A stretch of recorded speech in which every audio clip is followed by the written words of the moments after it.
Buenos días a todos y a todas. Liliana Noble de Pulso Saludable. Señor presidente, tuve la oportunidad de estar en la conferencia, en la 10ª conferencia de las partes para el control, para el cumplimiento del marco del convenio marco para el control del tabaco. Ahí participó, por supuesto, la delegación mexicana de más de 187 naciones. Cuando el doctor Juan Manuel Quijada, el comisionado nacional de salud mental y adicciones, hizo la intervención, se reúnen estos miembros de las diferentes delegaciones de todo el mundo para dar cuenta de cómo van la adhesión al cumplimiento del marco del convenio de control del tabaco. Y destacó que el doctor Juan Manuel Quijada fue el único que fue ovacionado con aplausos por el cumplimiento de todas las estrategias que se han hecho en nuestro país para contribuir a tener una salud más benévola en relación con el tabaco. Organizaciones de la sociedad civil también se dieron cita ya durante toda la semana pasada en Panamá.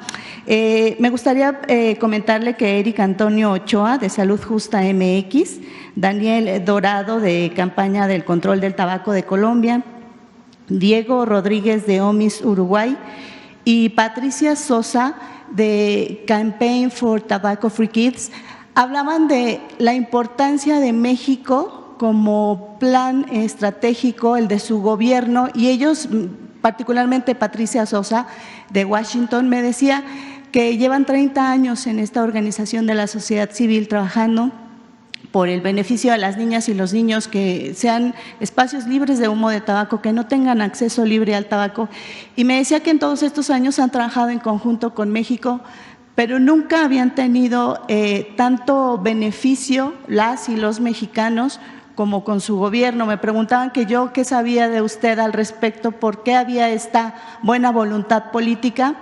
Cuando usted el lunes hablaba sobre esta prohibición de los vapeadores y los cigarros electrónicos, al otro día en el evento muchos países se acercaban a mí porque era la mexicana que querían preguntarle, que querían saber qué era lo que había pasado, qué está pasando en México, porque México, al igual que Panamá y Brasil, son ejemplo, son países punta de lanza con el cumplimiento del marco del convenio del control del tabaco. Yo quisiera preguntarle en ese sentido, presidente, ¿cuáles son estos motivos? Entiendo el tema de la salud, pero ¿cuáles son los motivos? ¿Qué le diría usted a todas estas organizaciones de la sociedad civil y, por supuesto, a las mandatarias y los mandatarios, a los ministros y a las ministras de Economía, de Relaciones Exteriores y, por supuesto, de Salud, que quieren formar parte de este tipo de acciones, pero que todavía les cuesta mucho trabajo y quieren saber qué está pasando con México? Porque México sí lo está logrando y de manera ejemplar, puesto que el doctor Juan Manuel Quijada fue ovacionado con aplausos. Esa sería mi primer pregunta. Bueno, gracias. yo le daría la palabra a Alejandro o a Roy que les explicaran cuál es nuestra política en esta materia, pero hay algunos principios básicos. Detrás de estas compañías que son muy fuertes está el propósito de hacer negocios a costa de la salud del pueblo. Hay mucha inmoralidad. Los dueños de estas empresas, ¿sí?, actúan de manera inmoral. Yo no sé cómo pueden tener una convivencia con sus familiares, o cómo van a templos y cómo van a iglesias de todas las denominaciones. Sí, están actuando de manera inmoral, tramposa, corrupta, porque tienen mucho dinero que destinan a la publicidad, a engañar, muchísimo dinero, mucho dinero a cooptar, a comprar lobistas, como les llaman, y mucho dinero para comprar a jueces, a magistrados, a ministros. O para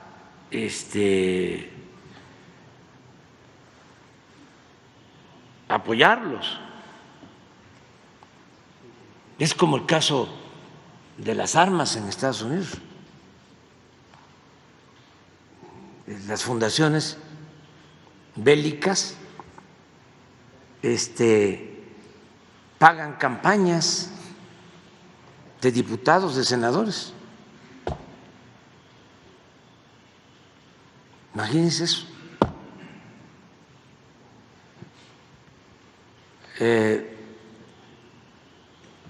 Acabamos de tener el caso de un ministro de la Corte que canceló una ley, una disposición legal, una norma, precisamente para que no se prohibieran los vapeadores. Estamos viendo de cuántas sustancias dañinas tiene un vapeador. Es un orgullo que sea México el primer país que hace un análisis, porque no se atreven a hacerlo, sobre lo que contienen los vapeadores. El sector salud de México, número 1 mundial, para encontrar que declaran que son 3 sustancias y que desde luego no dañan, cuando hay 30 sustancias no dadas a conocer, dañinas. Pero a los que producen, los que tienen la fabricación del tabaco, de estos vapeadores, los que se dedican a la distribución del tabaco, de los vapeadores, pues no les importa la salud. Entonces, ¿por qué podemos hacerlo nosotros y no lo pueden hacer en otros lados?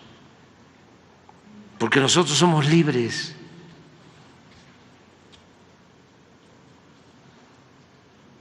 Porque nos apoyó el pueblo, no nos apoyaron los grupos de intereses creados, no nos apoyó la oligarquía, no nos apoyaron los de arriba, nos apoyó el pueblo. Eso nos da mucha libertad. Hace relativamente poco se descubrió que en la Cámara de Diputados, no sé qué tema se estaba debatiendo, ya sé, lo de las etiquetas, y estaba sentado en una curul un coyote de estos llamado lobista. ¿Cómo le llaman? Cabildeo, sí. Cabildero. Sentado ahí, ¿sí? Haciendo trabajo para que no se aprobara lo del etiquetado. Eso aquí no se permite. Eso ya se terminó. Entonces, sobre la labor que hace el sector salud de México y que es ejemplo a nivel mundial. ¿Podrían ustedes hablar? Cualquiera.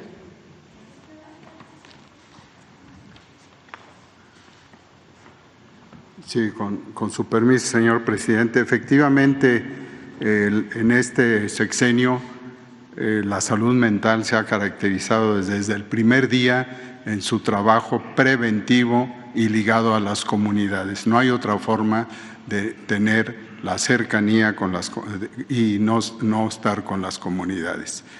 Yo le pediría al doctor Quijada, el que es el encargado de la salud mental del país, después de una serie de reestructuraciones que son mundiales, que son importantes, como lo primero, el respeto al ser humano y no considerar al individuo con un problema mental, con una adicción, como un individuo que debe estar encerrado. Hoy los hospitales psiquiátricos en todo el mundo tienen una tendencia, prácticamente en la mitad de ellos ya no hay hospitales psiquiátricos, y en nuestro país tenemos algunos, pero son los que se requieren por problemas crónicos. La salud mental en esa cercanía requirió tuvo dos episodios muy importantes. Uno, su inicio, que fue precisamente luchar contra acciones que en otro tiempo fueron saludables, fueron adecuadas, pero que ahora requerían por un cambio de vida, y después de abandonar la mala administración o la clásica administración, corrijo, de maestros de la psiquiatría, para tomar un nuevo camino. Y el otro fue la pandemia, y ustedes ven cómo uno de cada 3 artículos en la actualidad sobre la salud mental citan a la pandemia, el COVID largo y una serie de cosas.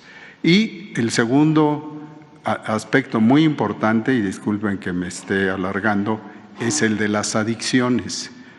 México también es ejemplo del manejo preventivo de las adicciones, lo acaba de decir la secretaria Alicia Bárcena, y estuvimos presentes en la última reunión trilateral para precisamente ir avanzando en esto. Y en la Secretaría de Educación Pública se ha implementado esa campaña que en lo personal lo tuve que presentar, tuve esa oportunidad, y sorprendió al representante que en aquel entonces era directo del presidente de Estados Unidos, Biden. En este camino que ya ubica a las adicciones dentro de la salud mental, termina en unas semanas con la encuesta. La encuesta se ha solicitado, el señor presidente ha estado atento a ello. Hace unas semanas, en enero, se había cubierto la mitad de la población a estudiar, porque es un estudio de casa por casa, pero con un protocolo epidemiológico exacto, no nada más de ver a quiénes, sino a los que les corresponde. Si están en la montaña o están en las ciudades, se integra mucha información, y esa encuesta termina y será un indicador más de la salud mental, que sí requiere estar unido a las adicciones. Las adicciones más importantes que todos conocemos son el alcohol, el tabaquismo, donde ha habido una expresión muy importante del control, y desde luego ahora con los usos todavía más sofisticados que oímos de los vapeadores. En ese camino, en 2 semanas, y propondría que estuviera ya las bases claras de la encuesta, una encuesta de salud mental y adicciones, vamos a tener aquí una presentación, si están de acuerdo. Muchas gracias.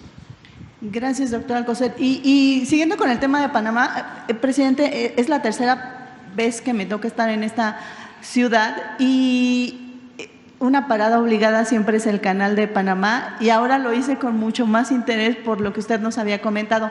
A simple vista yo no percibí esta deficiencia del agua, es complejo, pero tuve la oportunidad de platicar con alguien que trabaja en muchas actividades dentro de logística del canal, pero también tiene un taxi y entonces me ayudaba para trasladarme.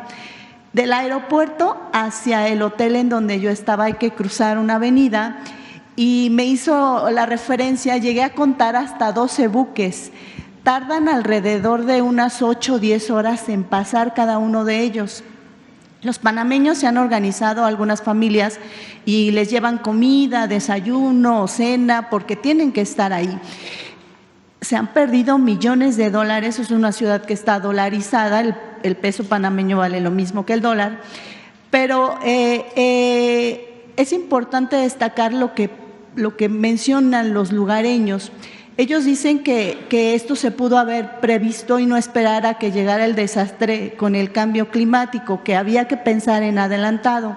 Entonces, ellos quieren saber si va a haber algún tipo de relación económica, comercial, laboral entre México con el interoceánico y ahora con el Canal de Panamá. Y también yo preguntarle a título personal, de alguna manera con lo que ellos me decían, ¿qué va a pasar si México en algún momento estaría pensando en idear alguna estrategia para que no pase lo mismo? Porque iniciaron en enero con 24 buques, hoy pasan solamente 18 y se prevé que si sigue bajando van a empezar a pasar 11 y de ahí van a seguir bajando. Panamá está perdiendo recursos importantes que le hacen tener una ciudad maravillosa y que lo utilizan para generar ejercicio, lugares donde la gente se ejercite, parques los tienen muy bien cuidados. Entonces, ¿qué pasaría al respecto? Esa sería mi primera pregunta, presidente. Bueno, nosotros deseamos que resuelvan el problema de la falta de agua. Ese es el fondo del asunto, para que tengan paso más barcos por el canal. Desde luego es un fenómeno mundial, sí ha afectado el cambio climático, pero sí hay que tomar medidas, hay que reforestar, hay que buscar formas para prevenir siempre. En el caso de el Istmo,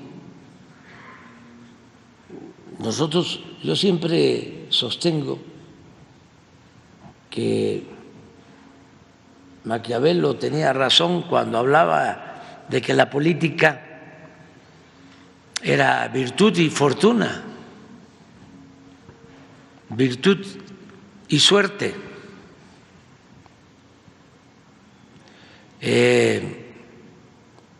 Porque se puede entender fortuna como dinero y se puede entender fortuna con otra connotación, que es la suerte.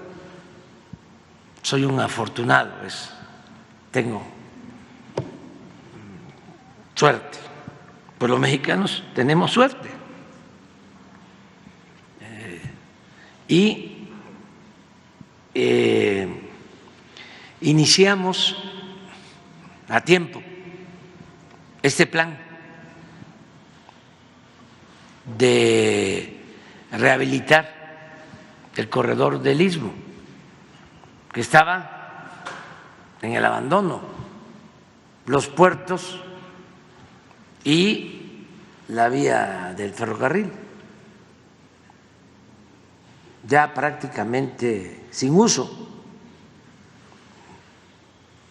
La vía de Ciudad de Hidalgo a Ixtepec ya se usaba muy poco, se abandonó por completo.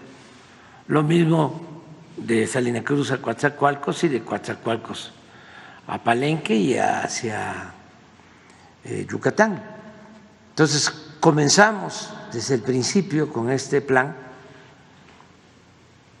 y la verdad era para tener nuestra propia vía, nuestro propio paso de Asia a la costa este de Estados Unidos, pensando en utilizar el corredor del Istmo para poner plantas ensambladoras y crear empleos, una cortina de desarrollo en beneficio del sur-sureste.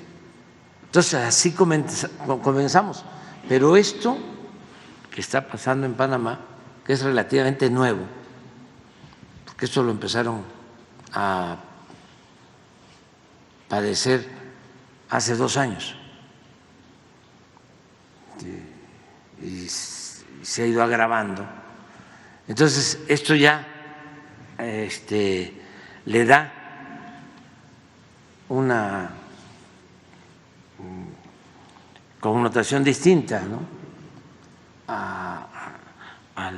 al proyecto del Istmo. Quiere decir que le atinamos, que tuvimos suerte, porque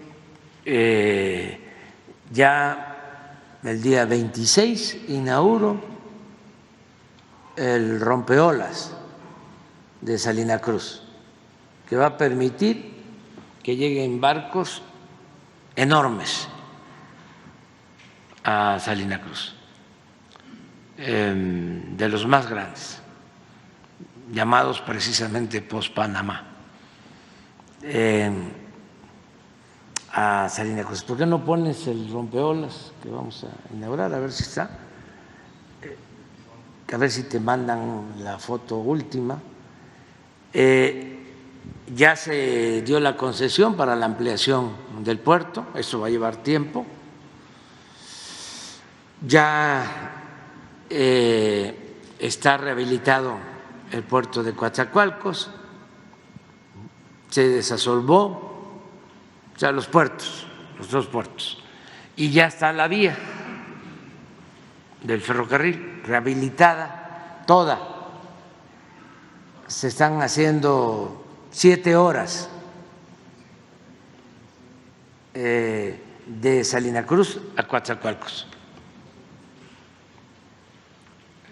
Entonces, eso va a ayudar mucho y nosotros esperamos que le vaya bien también a nuestros hermanos panameños, que resuelvan. El Barón de Humboldt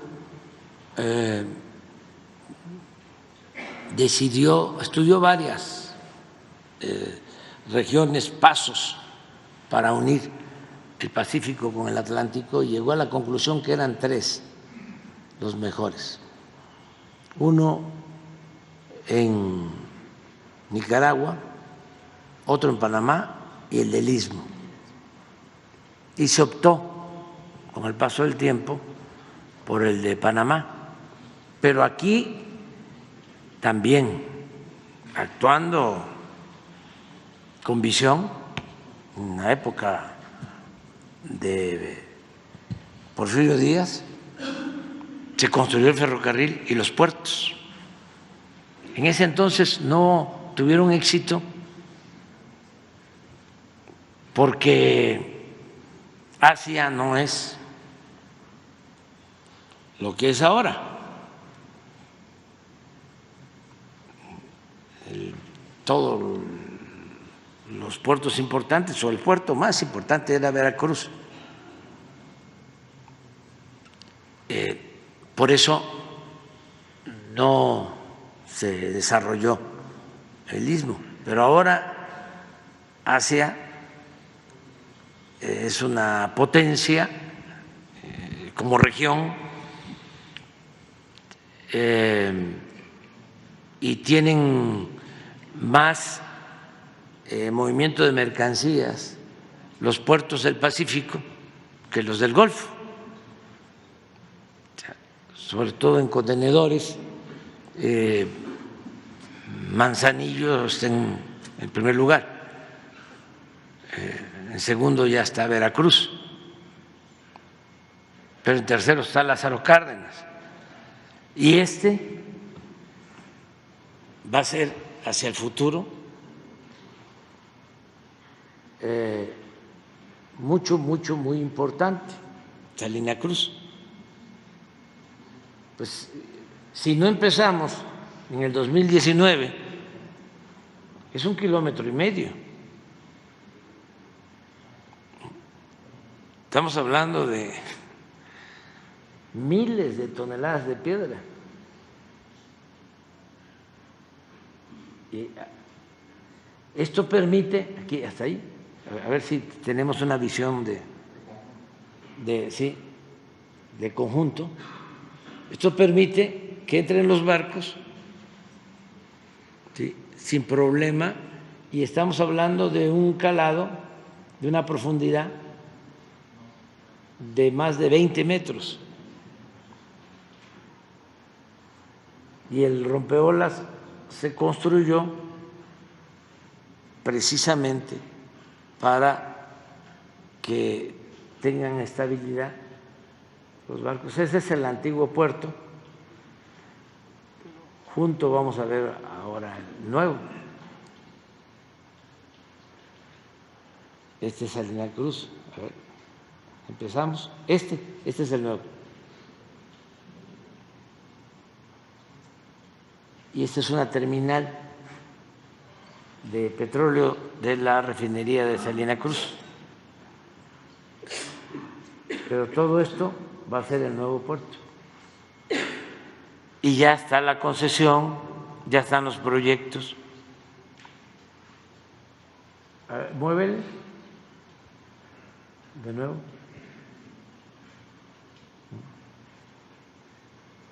Esta es la bocana, esta. Y aquí se cierra donde vamos, aquí está. Esto lo vamos a inaugurar ya, día 26.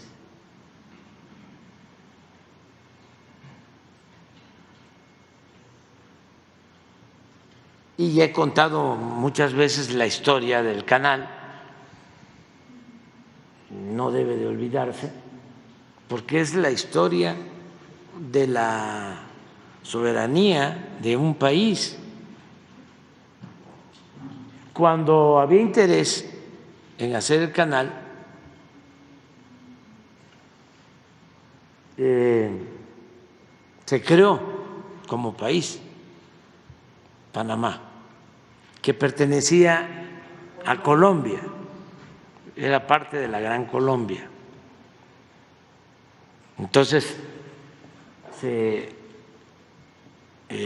alcanza la independencia, pero es relativa,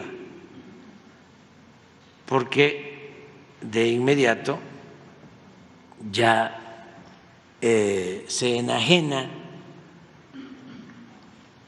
toda la franja del canal, pasa a formar parte de Estados Unidos mediante convenios. Entonces, un buen presidente, a algunos no les gusta, pero ya ven cómo son las cosas. Omar Torrijos le da continuidad a una lucha por la independencia y la soberanía de Panamá, la recuperación del canal al territorio de Panamá, y él logra con el apoyo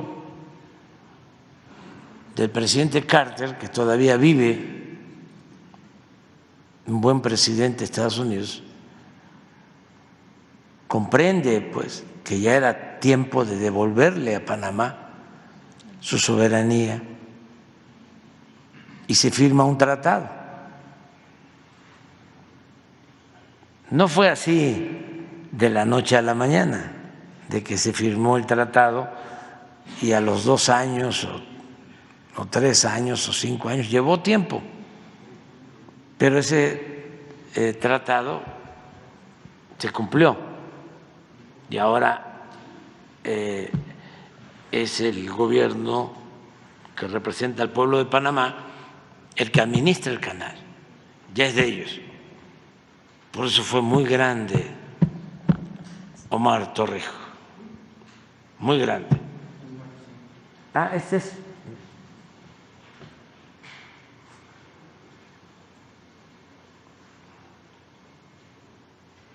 ¿Qué capacidad va a tener, presidente? Pues todo esto lo vamos a informar. Es para barcos grandes, Buques. Por el calado del puerto, porque no se tiene en cualquier lugar un calado así. Es de los puertos con más profundidad en América y en el mundo.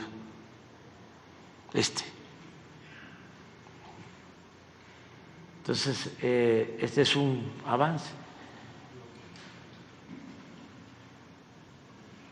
Ya no vamos a verlo nosotros, pues, porque se van a quedar suscritos todos los convenios para la administración de los puertos, la entrega de los polos de desarrollo, son 10 polos de desarrollo, de Salina Cruz a Coatzacoalcos.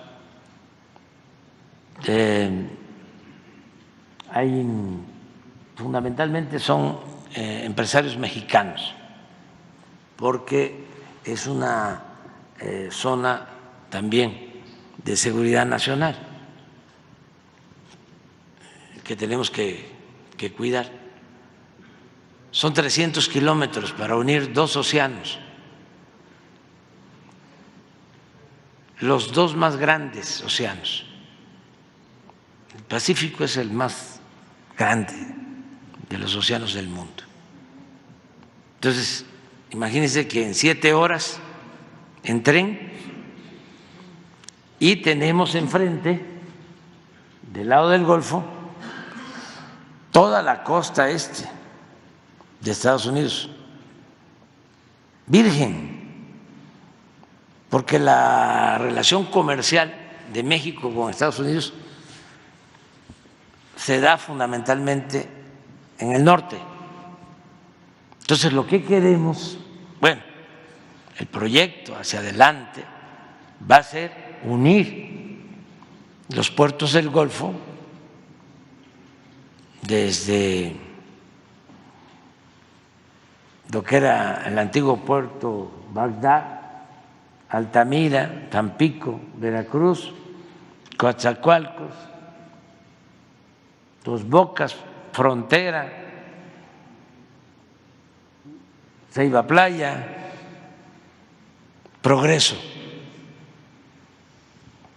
porque enfrente está la costa este de Estados Unidos. ¿Qué otra ventaja tiene esta región? También hacia futuro. Bueno, el turismo, lo que hablábamos, que llegan 300, 350 aviones diarios a Cancún, y ya a Tulum están llegando también.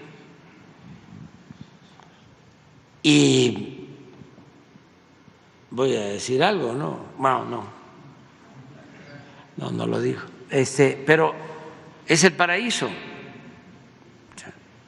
el potencial que tiene turístico. Quintana Roo, Campeche, Yucatán, Chiapas, Tabasco, es de primera, sobre todo porque ahí floreció la cultura maya y los sitios arqueológicos son únicos en el mundo. O sea, hay una diversidad cultural, artística. Agréguenle que tenemos ya la segunda reserva natural más grande de América Latina, de toda América, después del Amazonas, la de Calakmul, 1.500.000 hectáreas de selva, flora, fauna nativa, única. Entonces, es mucho el potencial. Lo otro, pues aquí se ve mejor. Aquí se aprecia. Lo otro es el agua. En el sureste está el 70% del agua del país. Entonces, cualquiera podría decir, así como lamentablemente traemos gas de Texas por gasoductos, ¿por qué no en acueductos? Traemos agua de Tabasco, del Grijalva, del Usumacinta, del González, en el caso del río Coatzacoalcos, de el Papaloapan, ¿sí? Y de todos los ríos de Veracruz hacia la Ciudad de México o hacia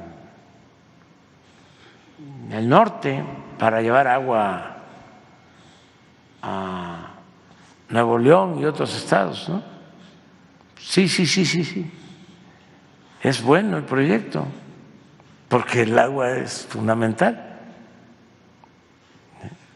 es necesaria para la alimentación y para el desarrollo. Pero ¿por qué mejor no orientamos el crecimiento a donde hay agua? ¿Por qué traemos el agua para acá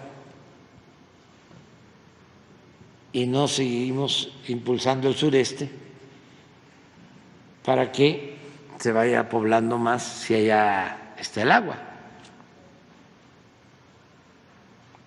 Claro, significa más desarrollo, bienestar, y eso se va a ir logrando para que no se siga concentrando la población en las grandes urbes, donde ya no tenemos agua. Por eso también es muy importante el que el Estado promueva el desarrollo, porque los tecnócratas neoliberales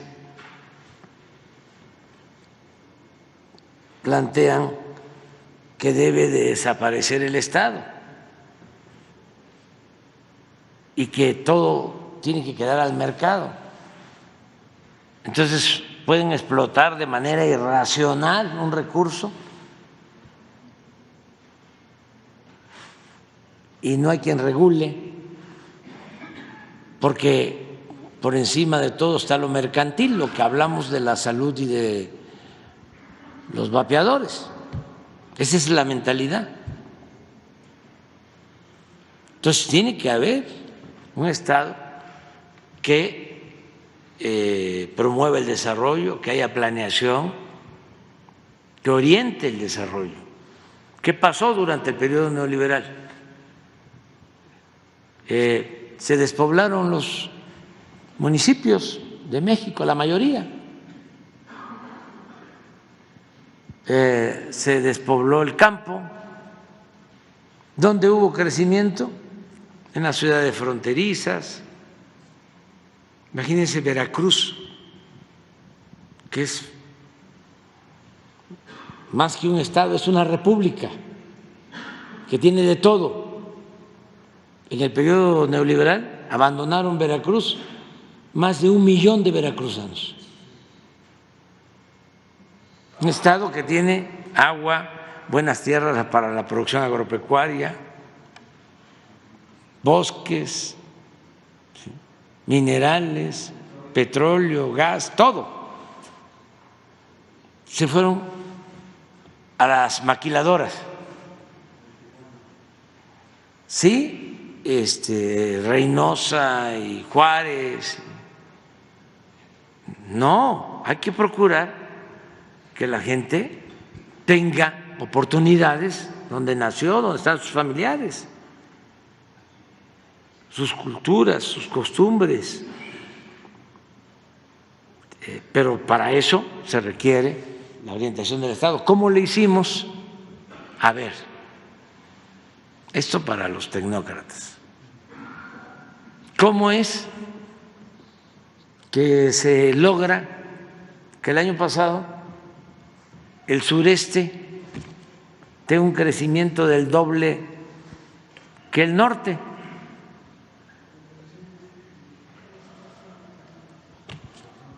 Inversión pública, el Estado. Y no quiere decir que se abandone el norte, no, es que había un desequilibrio ya dañino, porque en el periodo neoliberal se abandonó completamente el sur-sureste del país y ahora estamos buscando que el desarrollo sea horizontal, que alcance a todos. Pero eso lo podemos hacer si se tiene una política de desarrollo conducida por el Estado. Esto para los tecnócratas no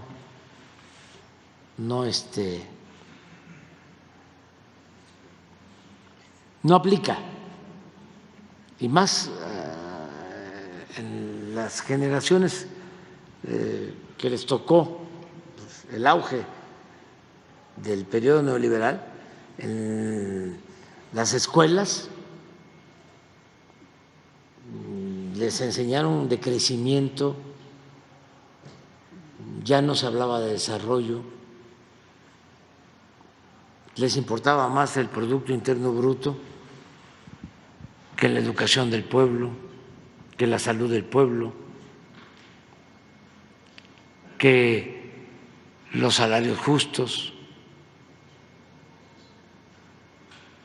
Entonces, todo esto es lo que está cambiando ahora, ¿no? Para bien. Pero bueno. Gracias, presidente. Y finalmente, en redes sociales y algunos padres de familia me han contactado porque se está diseñando ahora un nuevo estudio y qué bueno que está aquí el doctor Alejandro Sbach, a lo mejor me podría ayudar con la respuesta, porque a través de una tomografía y posición de algunos elementos químicos, algunos estudios de esta compañía, no voy a mencionar su nombre, por supuesto, pero habla de la detección del trastorno por déficit de atención e hiperactividad, un trastorno TDA conocido que, según los expertos, hablan de que este trastorno solamente se puede diagnosticar a través de la clínica, de signos y síntomas que reconoce el médico en el paciente. Pero hoy esta gente está diciendo que a través de esta tomografía se puede diagnosticar la enfermedad. Les están cobrando hasta 150,000 pesos a los padres por este hecho y están pues preguntándose si de verdad es algo que está siendo certificado por Secretaría de Salud, por COFEPRIS. Si así se tiene que hacer, platiqué con algunos integrantes de la Asociación Mexicana de Psiquiatría Infantil, AMPI, y ellos hablan exactamente de lo mismo, que la literatura y las prácticas dicen que este diagnóstico se hace a través de la diferenciación del médico con el paciente. Me gustaría conocer qué se sabe al respecto y qué hacer para alentar a la población. Presidente, 150,000 pesos más el tratamiento, me parece que es mucho dinero y podría ser un abuso para las familias mexicanas. Gracias. Sí, cómo no, con mucho gusto. Bueno, el diagnóstico del trastorno de déficit de atención es un diagnóstico clínico, es decir, lo hace un médico a partir del interrogatorio y la presencia de ciertos signos y síntomas en el paciente. Si alguna empresa o alguna tecnología desea desarrollar un nuevo mecanismo complementario a la clínica, como puede ser una tomografía, para hacer un diagnóstico requiere construir un dossier técnico que pueda evidenciar la calidad, la seguridad y la eficacia de este producto. Hasta el momento, COFEPRIS no ha recibido ningún tipo de dossier al respecto. Una situación parecida ocurrió la ocasión pasada que pude venir a este espacio y reiteraba que muchas veces la industria posiciona mediáticamente un producto sin que tenga evidencia científica o técnica su utilidad. ¿Sería cuánto?